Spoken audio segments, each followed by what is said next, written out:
estás? Bien, ¿tú, Jesús? Muy bien y sorprendido por el tema del día de hoy, que bueno, es uno de los temas que nos ha pedido nuestra audiencia, hablar de uno de los personajes históricos de la filosofía que quizá más ha influido por su pensar en otros filósofos. Estamos hablando de Sócrates y lo tienes en tu libro y en todos los temas que tú manejas de la numerología y que de una u otra manera hoy en día tiene más vigencia que nunca. Pues sí, como tú dices, a Sócrates lo tengo en mi libro, en algunos capítulos lo utilizo, porque realmente cuando tú hablas de historia de la filosofía, pues el grande de la época antigua, lógicamente, es Platón, pero Platón era pues discípulo de Sócrates, gran influido por su pensamiento. Como sabemos, pues Sócrates no escribió nunca nada, porque decía que él no quería dejar nada para la posteridad que pudiera malinterpretarse. Entonces decidió pues no dejar nada escrito y todo lo que conocemos pues lo conocemos prácticamente a través de Platón y algún que otro de sus discípulos. Entonces pues nos encontramos con un personaje carismático al máximo, ¿no? Es el cenit del pensamiento antiguo que da origen, bueno, pues al pensamiento moderno. Aquí hemos hablado otras veces que en la historia de la filosofía pues se considera que hay tres grandes, que es Platón, eh, Schopenhauer y Kant, que mucha gente pues puede decir, bueno, pero hay mucha gente a su nivel. Es posible que los haya, pero ninguno los ha superado. Eso es lo que creo, todos los historiadores de filosofía están de acuerdo, que nadie ha superado a esos tres pensadores. Entonces, pues uno de los grandes, como es Platón, pues es discípulo de Sócrates y gran parte de su filosofía pues la basa en los conocimientos que obtuvo de su maestro. Entonces hoy vamos a entrar en el pensamiento y la vida de Sócrates. Manuel, quizás la primera pregunta es de que su misma historia, su fecha de nacimiento, sus orígenes son todo un misterio. ¿Cuál es la fecha que se considera que pudo haber nacido? Bueno, el año sí se sabe exacto que fue el año 470 a.C. Entonces la fecha que se maneja con más probabilidad es que fue un 7 de abril del año 470 a.C. Cuando sumamos todos los números, 4 más 7 más 4 más 7, pues nos da 22, que es el número perfecto del filósofo y para llevar la vida que él llevó, porque él fue un ejemplo de vida. O sea, a Sócrates se le puede criticar quizás como sus detractores hacían muchas cosas, pero no le podían criticar que él trataba de llevar una vida perfecta, moral, ejemplar, ¿no? O sea, la filosofía de Sócrates está muy centrada en la moral y en el método en el cual el ser humano puede obtener conocimiento. El conocimiento es la base vital de toda la filosofía de Sócrates. Sócrates, el único conocimiento verdadero que existe es saber que no sabes nada. Su famosa frase, yo solo sé que no sé nada. Entonces, más adelante en su vida, cuando el oráculo de Delfos, acuérdate que el oráculo de Delfos era el oráculo más famoso de la antigüedad, y ahí van tanto como reyes como generales antes de una batalla, tratando de encontrar pues una respuesta a lo que les venía en el futuro. Y una vez cuando le preguntan al oráculo de Delfos quién es el hombre más sabio de Grecia, el oráculo de Delfos dice, el hombre más sabio de Grecia, sin lugar a dudas, es Sócrates. Entonces, cuando le dicen eso, pues Sócrates con su fina ironía dice, bueno, pues si yo soy el que más sabe, imagínate cómo estarán los otros, porque él se consideraba un auténtico ignorante, ¿no? Y es la grandeza de esta gente que mientras más sabe, más ignorante se consideran, ¿no? Esto lo hemos hablado aquí muchas veces, que somos, el sapiens es un ser ignorante. O sea, tú puedes saber mucho de física, puedes saber mucho de química, de matemáticas, pero en el fondo eres un ignorante, porque eres un ignorante de tu propia esencia. Y eso es en lo que se basaba Sócrates, ¿no? Que somos unos auténticos ignorantes. Entonces, a él le gustaba mucho rodearse de toda esta gente que se consideraban sabios. Y entonces, pues él utilizaba, pues mediante la ironía, y él se le consideraba el filósofo irónico más grande que ha habido nunca, porque se llegaba a ellos y los alababa. Le decía, oye tú, Petrarco, tú que sabes tanto y esto, tal y cual. Entonces Petrarco se ponía ahí y empezaba a decir todo lo que sabía y todas las cosas. Y entonces Sócrates pues le hacía preguntas. Y al final Petrarco no tenía ni idea de lo que estaba diciendo. Su propia autosuficiencia pues hacía que toda esta gente que creía que sabía tanto, ellos mismos pues se hundieran por su falta de conocimiento. Él va a la idea de que nuestro conocimiento es puramente superficial, ¿no? Que no tenemos un conocimiento verdadero de nada. Y para él solo existe un bien, que es el conocimiento. Y solo hay un mal, pues que es la ignorancia. Entonces, en la época de Sócrates, que acuérdate es 470 años antes de Cristo, como decíamos, si lo metemos ahora con el año 2021, fue hace 2500 años. Hace 2500 años ya había una persona que te decía estas cosas.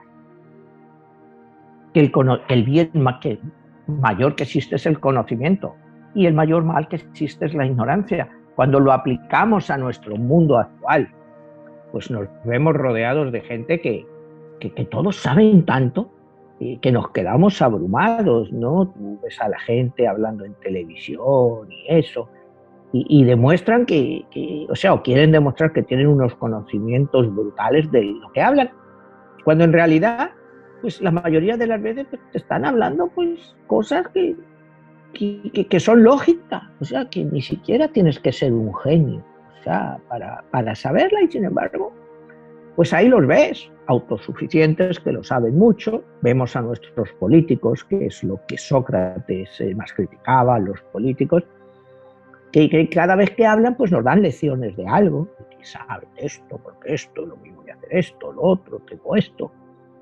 Y en el fondo, pues son unos ignorantes como eran hace 2500 años.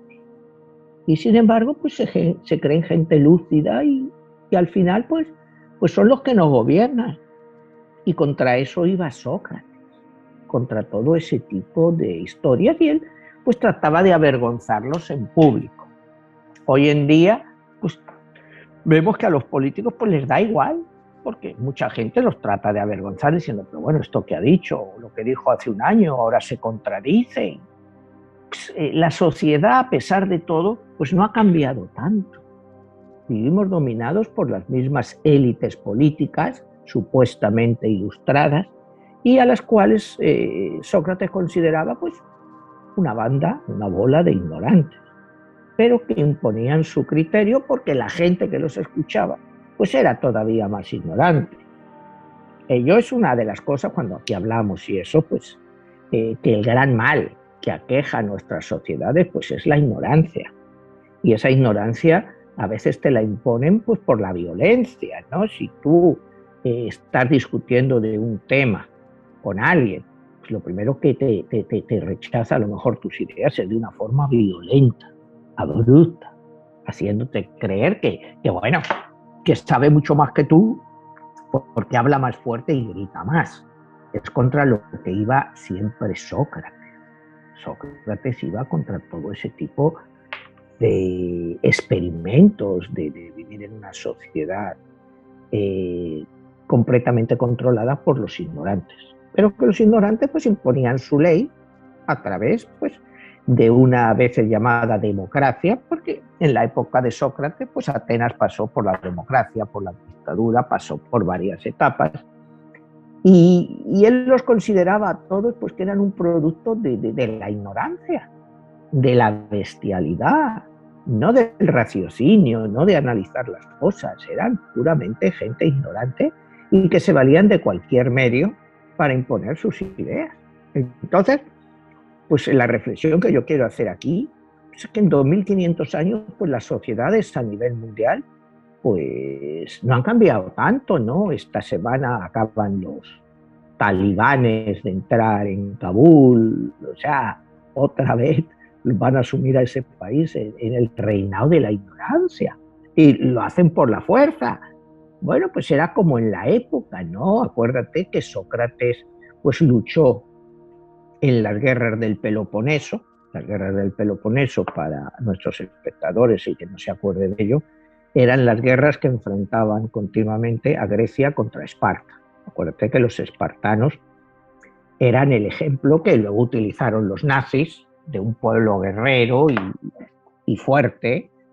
Y entonces, pues por la fuerza, pues se impusieron varias veces a Grecia, ¿no? A la democracia griega, al raciocinio griego, por medio, pues, de la violencia, ¿no? Entonces, pues Sócrates, a pesar de él luchó con el ejército de la época griego en 3 de estas guerras. Y lo que aprendió es, pues eso, pues que tendríamos que aprender quizá de los animales, porque de los sapiens, entonces no se utilizaba el método sapiens, pues de las criaturas humanas, pues había muy poco que aprender, porque el egoísmo era una base muy fuerte dentro de ellos. Pero si quieres empezamos un poco con la vida y el pensamiento de Sócrates. Sócrates nace en Atenas, en un suburbio de Atenas. Su padre se llamaba Sofroniaco y era escultor, cantero, como lo llamaban en la época, o sea, tenía una cantería, sacaba piedras y hacía esculturas. Y su madre, Fenareta, era matrona. La matrona, bueno, pues es la que ayudaba a dar a luz.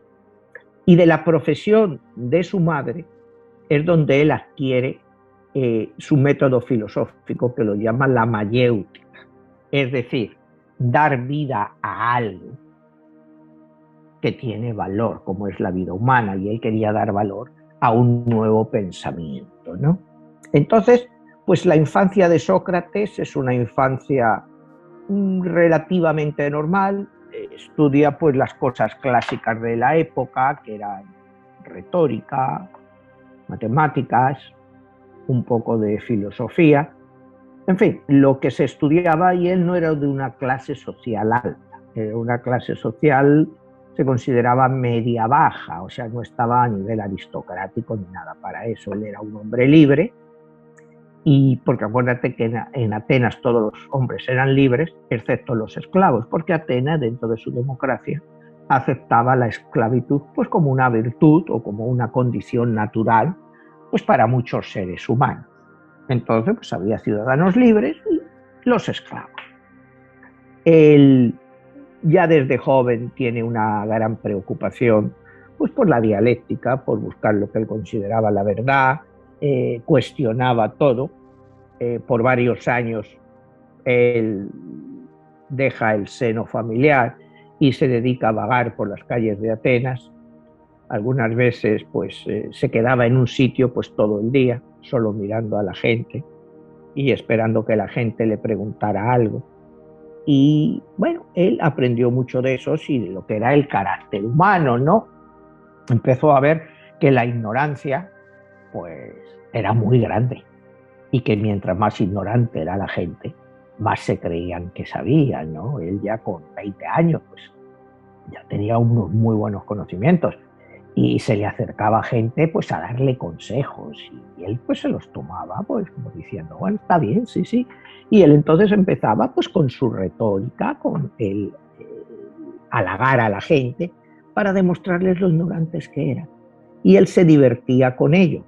A medida que pasa el tiempo, pues estas cosas, él empieza ya a tener discípulos, seguidores, y estas cosas pues no gustan a las autoridades, porque también se reía, lógicamente, de toda la gente que estaba en el poder. Es en esta época más o menos cuando él se casa con Jantipa. Jantipa era una mujer de una clase social superior. Entonces, pues no era un matrimonio muy adecuado a la época, porque ella era una mujer de una clase superior pues, con cierta cantidad de dinero y era una mujer de un carácter infernal. era una mujer brutal. Sócrates, pues como bien nos dice la historia, era feo, muy feo, era bajito, con barrigón, los ojos saltones, o sea, era muy feo. Y ya entendiendo los criterios para definir la fealdad en la época, pues todos le consideraban un tipo muy feo. Jantipa no es que fuera una belleza, pero era una mujer muy malcriada, muy mimada por sus padres, y tenía un carácter eh, infernal, ¿no? Entonces, pues, él fue capaz más o menos de sobrevivir a esta relación pues con su ironía, ¿no? Para darte idea del carácter de Jantipa, por muchos siglos los romanos, cuando había una mujer de mal carácter, la llamaban una Jantipa. Decían, esta es una Jantipa. O sea, ya para definir a una mujer de mal carácter. Imagínate el carácter que debía de tener la damita, ¿no? De este matrimonio, bueno, pues nacieron 3 hijos. Entonces, pues más o menos eso es un poco la biografía, las cosas que sabemos de la vida de Sócrates, cosas personales, y hay que entrar directamente en su filosofía para entenderle mejor, para luego llegar al momento, acuérdate que la culminación de su vida, pues es su sentencia a muerte por el propio tribunal de Atenas, que le condena a muerte. Hay 502 personas que están en ese jurado, nobles, jueces y tal, que están en ese jurado, pero ya iremos luego al proceso, al proceso final de su vida, ¿no? Él muere pues con 71 años, en el año 399 antes de Cristo. Y como veremos, pues él muere pues con la muerte habitual, que era a los condenados a muerte, que se les daba la cicuta para que ellos mismos se la tomaran y murieran. Era pues una especie de ejecución bastante... tendríamos que aprender de la época, ¿no? Para que una muerte no fuera muy dolorosa. O sea, creo que eso es un legado hoy en día, pues las brutalidades que vemos en las sentencias de muertes, ya no te digo antiguamente, sino en la propia actualidad, ¿no? Con las ejecuciones con sillas eléctricas que no funcionan, que tienen que meter esponjas para que circule el agua y les pegan 3 o 4 descargas a la gente. Pues eso fue la última ejecución que hubo aquí en Florida y desde entonces la suspendieron o porque no funcionó bien. O sea, una brutalidad actual que, hablando de la época, que eran gente pues técnicamente mucho más atrasada que nosotros, por lo menos en eso eran mejor que nosotros, ¿no? O sea, más humanos, pudiéramos decir, más humanos. Pero bueno, volviendo a Sócrates, él decía... Perdón, Manuel, nada más una pregunta en referencia de... Me quedé reflexionando el número 22, que es un número que tú lo consideras místico, por eso está como parte del título de tu obra, 22, la guerra de los dioses. Sí. ¿Qué significa ese número 2 en la vida y la personalidad y las características de Sócrates? Bueno, lo representa todo. Ese número es el número perfecto para Sócrates, porque el número 22, acuérdate que de los números maestros 11, 22 y 33, el número 22 es el número más perfecto que hay. Es un número místico y a la vez es un número que se preocupa de verdad por el ser humano. O sea, realmente por buscar el bienestar del ser humano. No es un número que sea egoísta y se preocupe por él mismo. Busca más el bienestar de otros que el bienestar propio. Y eso fue lo que hizo Sócrates durante toda su vida. Él trataba de abrir a la gente al conocimiento, pero más que al conocimiento interno, a entenderse a sí mismos, a entender lo que había detrás de la persona. Eso es lo que Sócrates siempre buscó. Él decía que no la vida, sino la buena vida es lo que debe de ser más valorado. Hay que apreciar la vida y hay que tratarla de vivirla bien.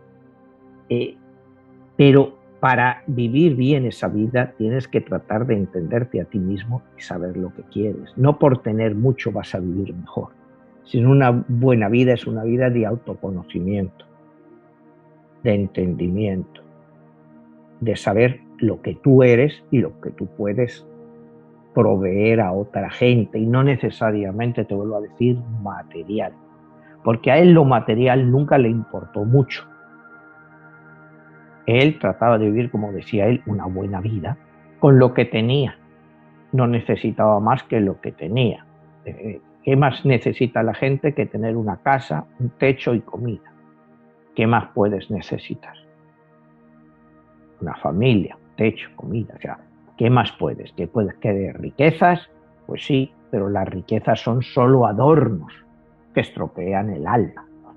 Era su forma de verlo. Las riquezas pues solo ayudan a ostentar, pero ¿en qué te ayuda eso a tu alma? En fin, es una filosofía que chocaba, pues como te digo, pues con la mentalidad de la época, tanto de la época de hace 2500 años como ahora, ¿no? Porque ahora pues la ostentación, la riqueza pues es un símbolo de poder, y él rechazaba ese símbolo de poder. Entonces, y eso ya le granjeaba enemistades con toda la gente de la época. Manuel, hablas y has mencionado que Sócrates, su aspecto principal, su aportación, uno habla de filosofía, y a veces entender la palabra de filosofía, que es el amor a la sabiduría, él lo traslada al conócete a ti mismo. Y el conocimiento a ti mismo te va a dar un aporte para entender qué es la naturaleza de las cosas. Entonces, cuando uno empieza a entender esa parte de ahí, Sócrates no escribió nada. ¿Cómo es que pudo haber impactado a estos filósofos tan importantes como en el caso de Platón? Bueno, pues que su mensaje, como decíamos al principio, fue tomado por Platón. Tenemos el caso famoso, el libro más famoso sobre todo Sócrates, que es la Apología, que escribe Platón, que es todo el juicio de Platón, el juicio ante el tribunal ateniense, y en el cual Sócrates, punto por punto, va refutando todas las acusaciones que le han hecho y va aportando su filosofía. Entonces este es el mensaje más claro que tenemos, y en el que se han basado pues muchos filósofos, sobre todo de esa época, pero que acuérdate que Sócrates, su discípulo es Platón, el discípulo de Platón es Aristóteles. Entonces todo el pensamiento aristotélico pues es el que ha vivido esta humanidad por cuántos siglos, o sea, desde el siglo IV, 3,5 antes de Cristo, hasta realmente llegar al siglo XVII, XVIII, cuando el pensamiento griego realmente pasa de Grecia a Alemania. Porque en toda la época que le sigue, la época del Imperio Romano, el pensamiento seguía siendo aristotélico. En la Edad Media, con la época tan baja que vivimos, la época oscura de toda la Edad Media, prácticamente no hay ningún pensador de nombre, ¿no? Tienes, o sea, pensadores menores, o sea, Tomás de Aquino, pues es un pensador, pero no llega a los niveles de un Platón, un Aristóteles, o sea, y es lo poco salvable dentro de la baja y la alta Edad Media, hasta llegar ya a la época del Renacimiento, en que sí empiezan a pensarse, pero hay toda esa época oscura de la humanidad que está regida sobre todo por el pensamiento aristotélico, que está basado en Platón mucho, porque era su discípulo, y en Sócrates. O sea, que podemos decir que el pensamiento socrático pues permaneció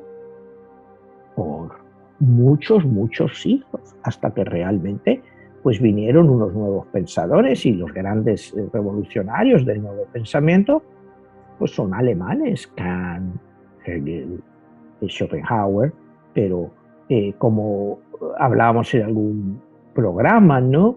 El Holocausto, pues, que vino con Hitler, pues se pensaba que era impensable en el país que nos ha dado los grandes pensadores, que fue Alemania. ¿Cómo en un país que te ha dado a Kant, a Hegel, Schopenhauer, puede pasar eso? Son cosas, bueno, pues que la historia pues no acaba de explicarse. Entonces, cuando me hablabas de la influencia de Sócrates, pues Sócrates fue importante hasta esa época, y ahora, como veremos, su propio pensamiento hoy en día ha sido adoptado pues por muchos pensadores de una forma u otra, pero es las mismas ideas de Sócrates lo que vamos a definir, ¿no? Él te decía que un hombre honesto pues es siempre un niño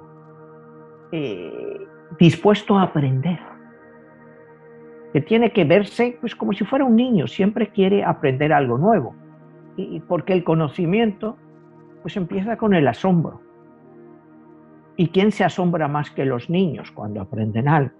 Entonces, pues él era su idea, tenemos que mantener siempre, buscar ese asombro que tienen los niños. Llegamos a una época, pues, como te decía antes, que creemos que lo sabemos todo y ya nada nos sorprende.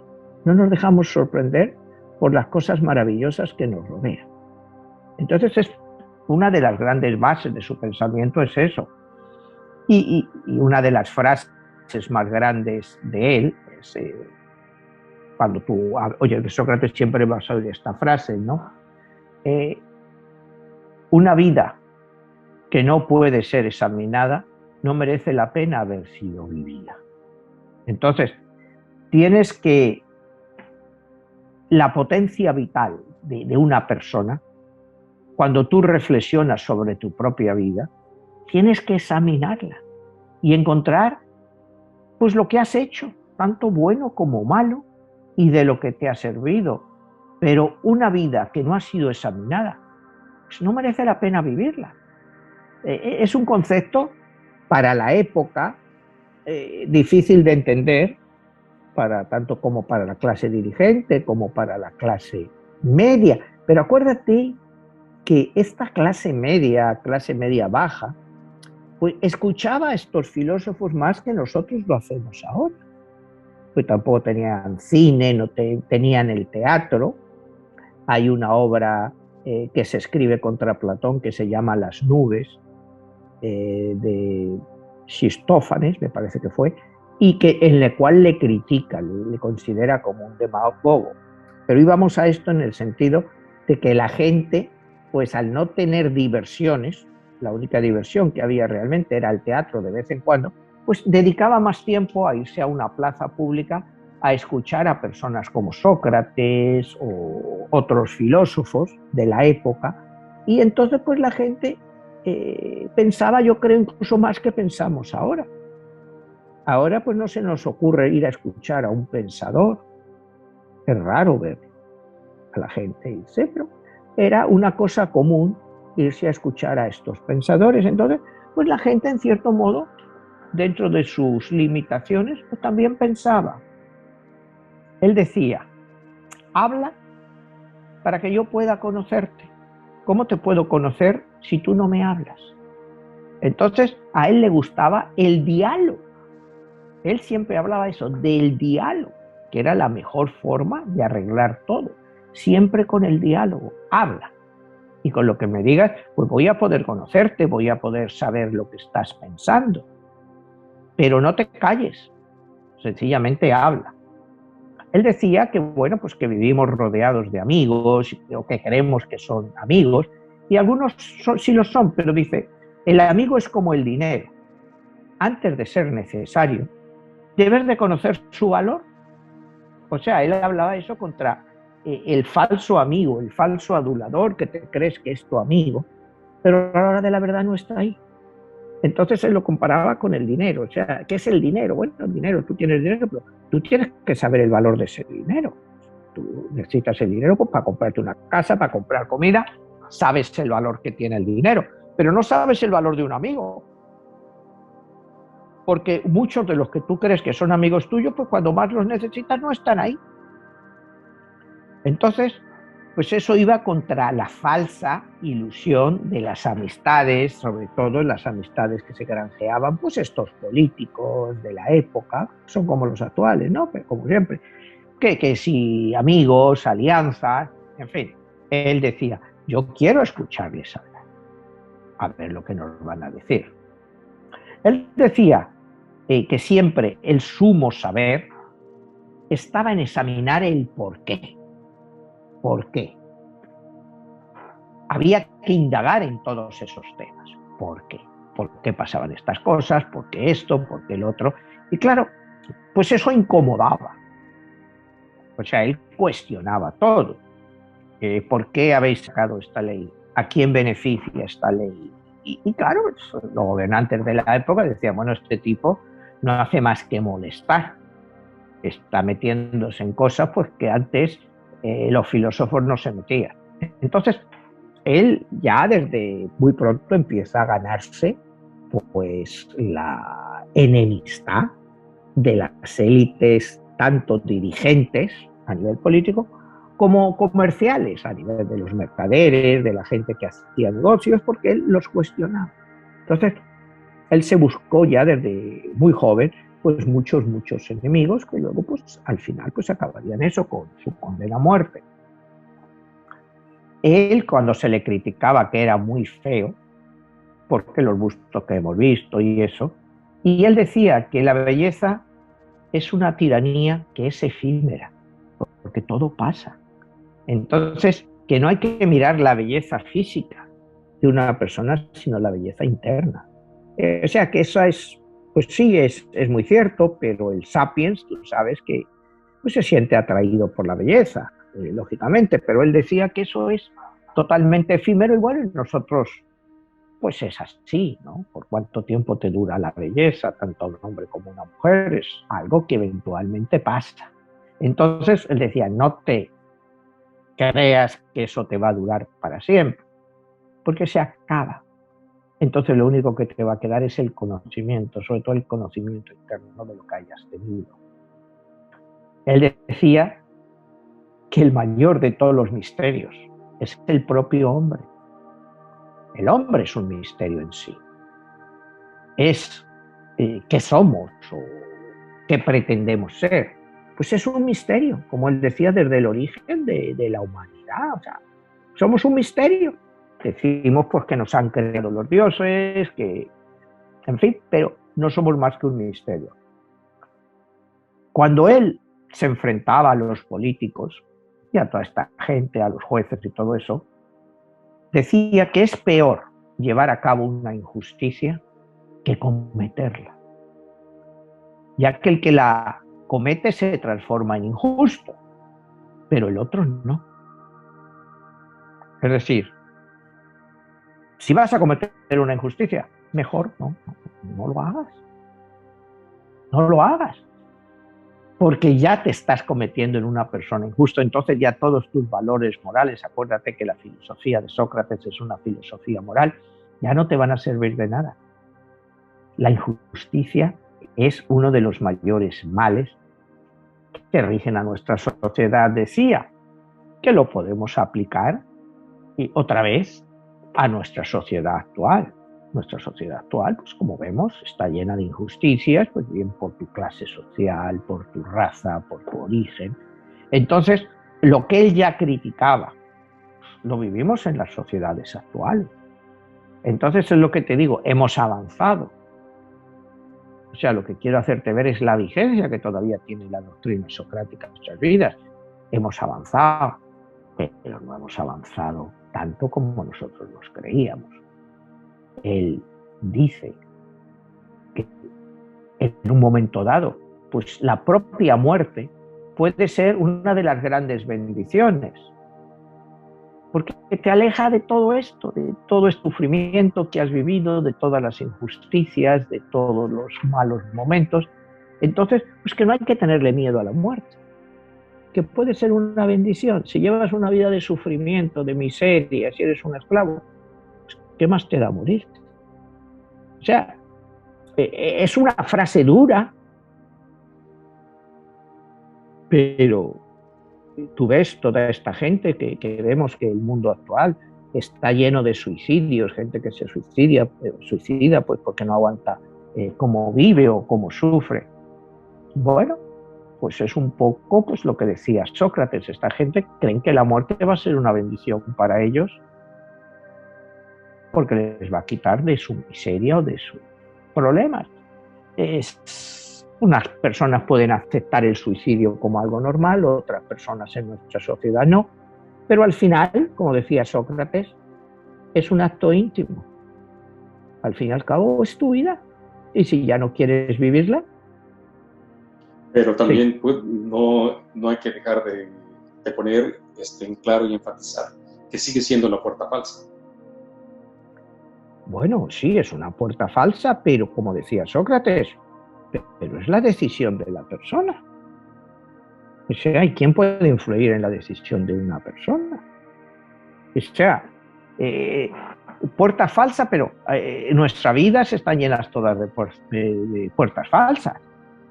No sé si me entiendes, o sea, yo no es que yo justifique el suicidio, no sé si me entiendes, pero si una persona llega a la conclusión de que ya no puede seguir viviendo, pues al final es su mente, su yo interno el que le decide pues quitarse la vida, ¿no? Entonces, pues, como decía Sócrates, pues puede ser una bendición, aunque no lo justifiquemos.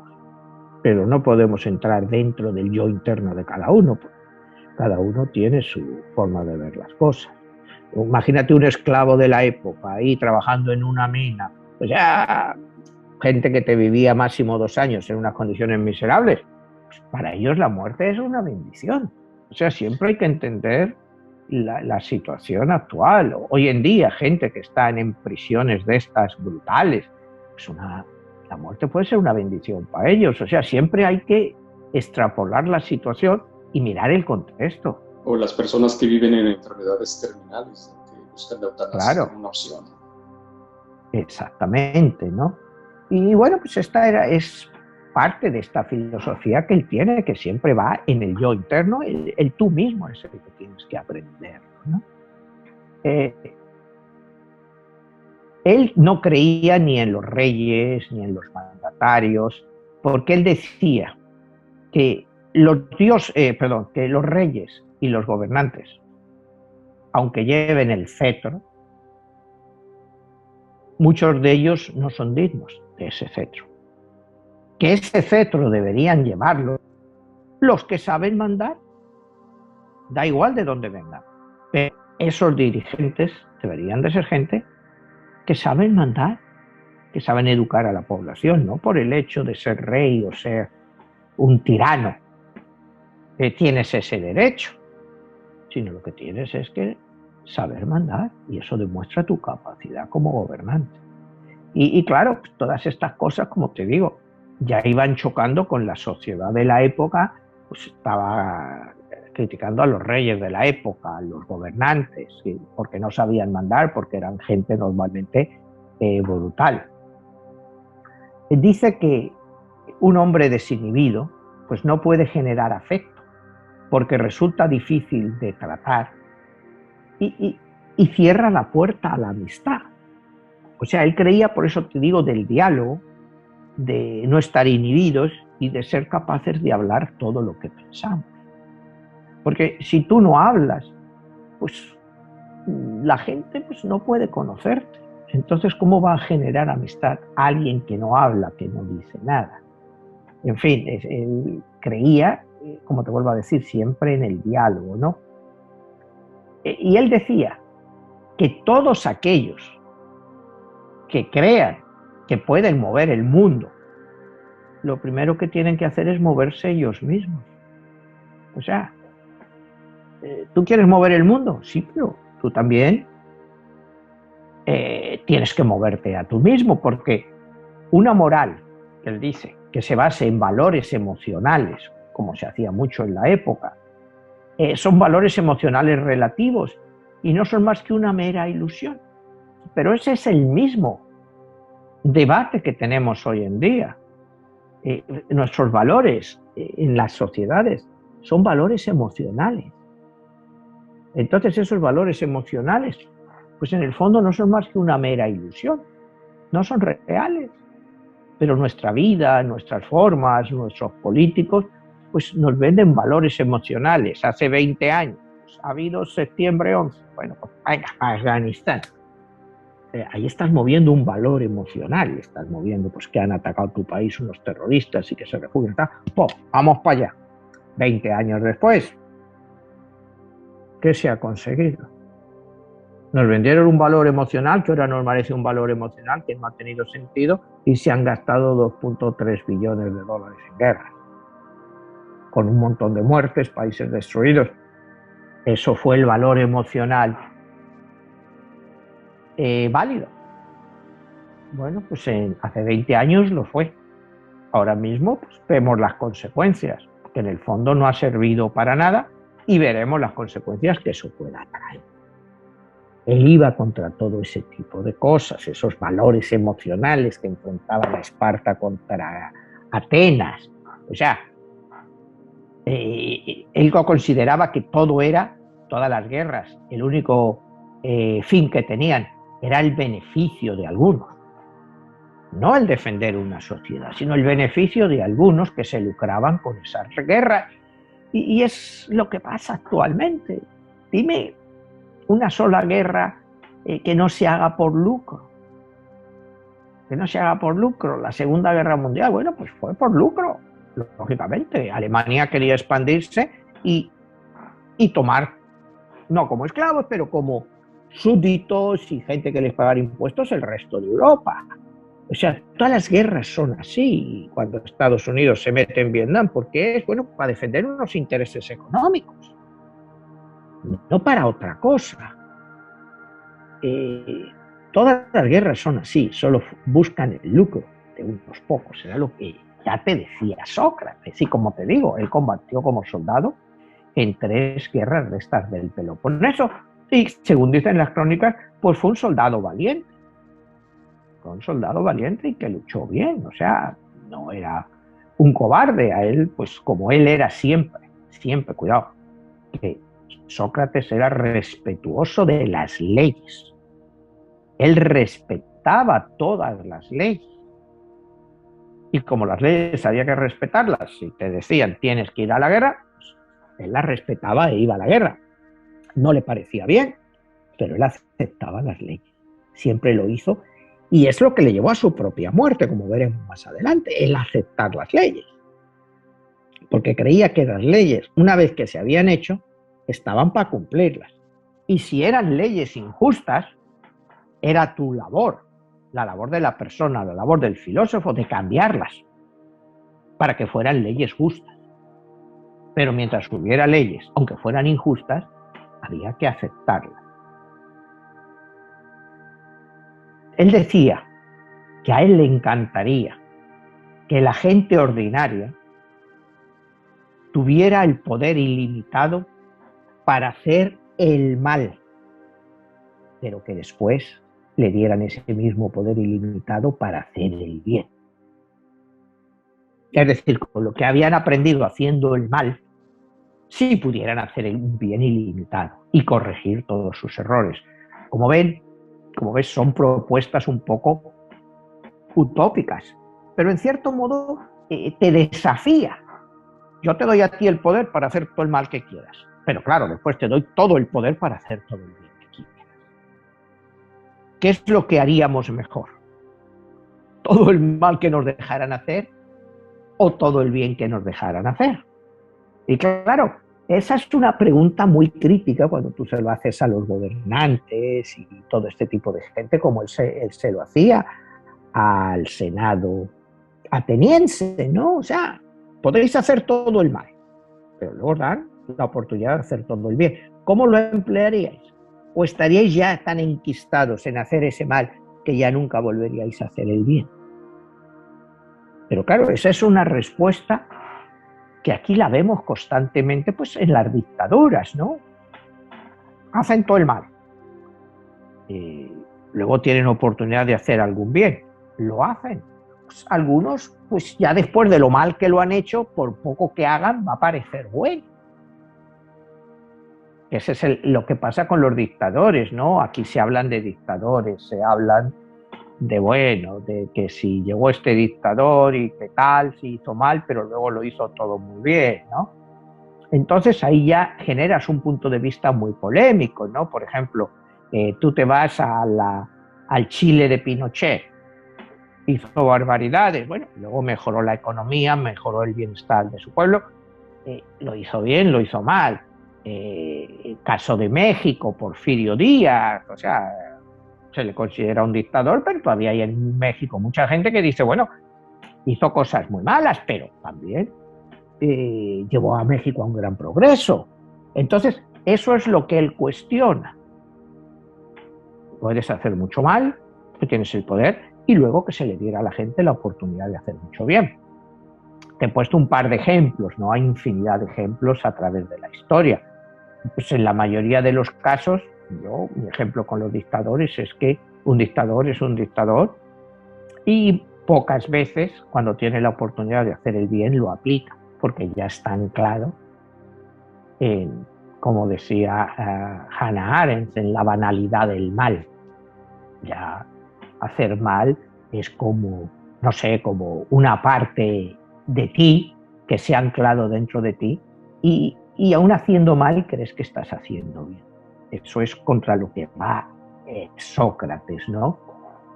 Él considera pues que al final solo Dios es el sabio definitivo. Acuérdate que en esta época había multitud de dioses, ¿no? O sea, y una de las cosas cuando le van a juzgar a Sócrates, ya a sus 70 años, le acusan de no aceptar los dioses clásicos griegos. O sea, de ser una persona que va contra la tradición de los dioses, que no acepta a los dioses. Y Sócrates pues siempre aceptó a los dioses, lo que pasa que no había por qué aceptar solo a los dioses tradicionales.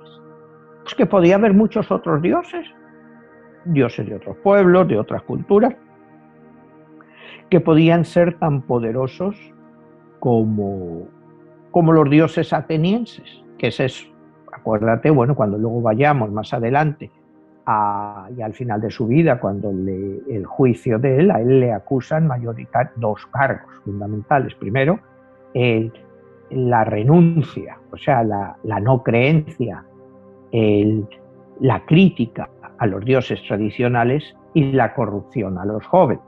A él le acusan de corromper a la juventud. Y él dice claramente, bueno, la filosofía es un desafío. O sea, si tú cuestionas, si un joven no cuestiona, pues ¿qué clase de joven es ese? Que ni aun en su temprana edad es capaz de cuestionar nada. Entonces dice, yo no corrompo jóvenes, yo lo que es trato de educar a los jóvenes, que es muy diferente. Esas son las dos cargos que, como veremos más adelante, pues le van a hacer y para poner fin a su vida, ¿no? Él dice que él no es ciudadano solo de Atenas o de Grecia, sino que él es ciudadano del mundo. Que para él el obtener ese conocimiento no se basa solo en lo que haya en Atenas o en el conjunto de Grecia, sino en todo lo que hay en el mundo entero. Que no podemos ceñirnos solo al conocimiento limitado. Manuel, ya perfilándonos al final del programa, me gustaría retomar esa parte donde haces mención de esa técnica que él maneja, que es la mayéutica, que está basada principalmente en que te pregunta y tú lleves a tu propia conclusión, que es lo que él llamaba el parto hacia la luz, que es el nacer al conocimiento. Hoy en día, ¿qué tanto podemos utilizar ese pensamiento y esa manera, ese cuestionamiento que nos deja Sócrates para darle sentido a nuestra vida?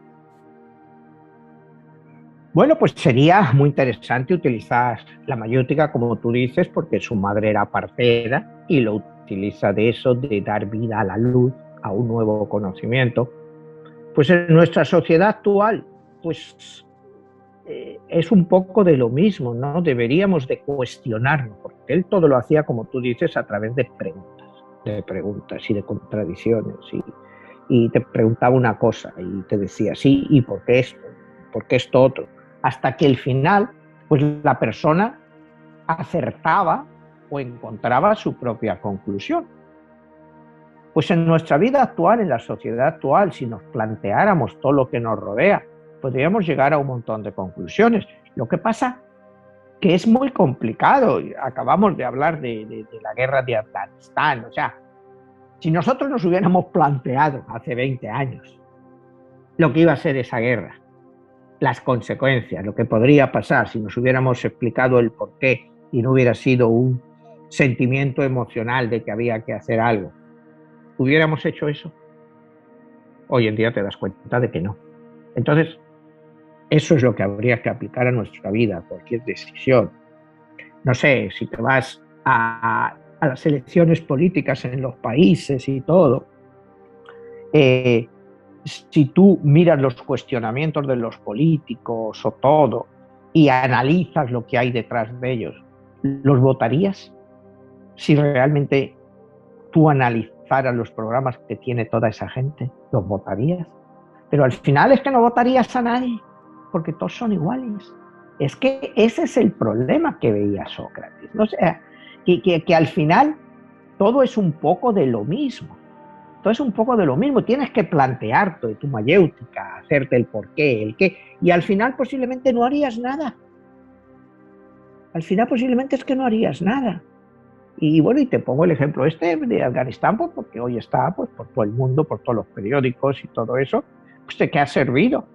Si nos hubiéramos hecho un planteamiento serio, pero como los sapiens no hacemos planteamientos serios, sino planteamientos la mayoría de las veces puramente emocionales, pues así acaban las cosas, las relaciones personales.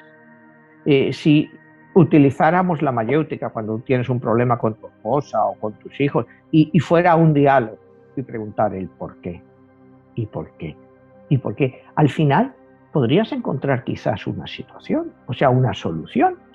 Pero no, somos seres emocionales y tomamos decisiones emocionales y luego pues pagamos las consecuencias, nada más lejos que la mayéutica de Sócrates. O sea, si él te decía, vamos a ver, la guerra con Esparta, ¿qué beneficios nos va a traer? ¿A quién se los va a traer? Entonces, si tú eso se lo preguntaras a un ciudadano ateniense que pues que le estaban reclutando como a él para ir a luchar, diría, pero es que a mí de qué me beneficia esta guerra, si a lo mejor me matan o me quitan los ojos o ¿a quién le beneficia? Entonces, eso es lo que él quería, que la gente pensara, ¿no? Y decía, para encontrarte a ti mismo, piensa por ti mismo. Y, pues, y es la pregunta que me acabas de hacer, o sea, pensamos por nosotros mismos. Hoy en día, ¿quién piensa por sí mismo? Vivimos influenciados por todo. Y es esa palabra del por qué, que yo creo que también va junto con el para qué, que es la otra cuestión que se uniría a esta parte. Y antes de terminar, Manuel, estabas terminando de mencionar cuando se le enjuicia, cuando muere. Sí. Cuando tiene... ¿Tú crees que, que eso es lo que le da más valor a toda su filosofía? Bueno, pues vamos a ver primero el proceso. El proceso lo podemos leer completo, te digo, en Platón. Y a él se le acusa, como te decía, de corromper a la juventud. Ya hemos explicado pues, lo que él entendía por corromper, que no era corrupción, sino invitarles a conocerse a sí mismo, porque solo el conocimiento que llega desde el interior para él es el verdadero conocimiento. Y es lo que él trata de implantar a los jóvenes, pero el Senado de la época dice que eso es corrupción y lo de ir contra los dioses tradicionales atenienses. Él es juzgado por 502 representantes del pueblo, de la política, en fin, y condenado. A él se le da un mes en una cárcel ahí en Atenas y él tiene la oportunidad de escapar. A él le dan la oportunidad de escapar, o sea, porque no tiene apenas vigilancia, se le permiten visitas continuas de amigos, algunos discípulos suyos pues han preparado una fuga O sea, ya tenían hasta el barco preparado pues para que él saliera de Atenas y se fuera a refugiar a otro sitio.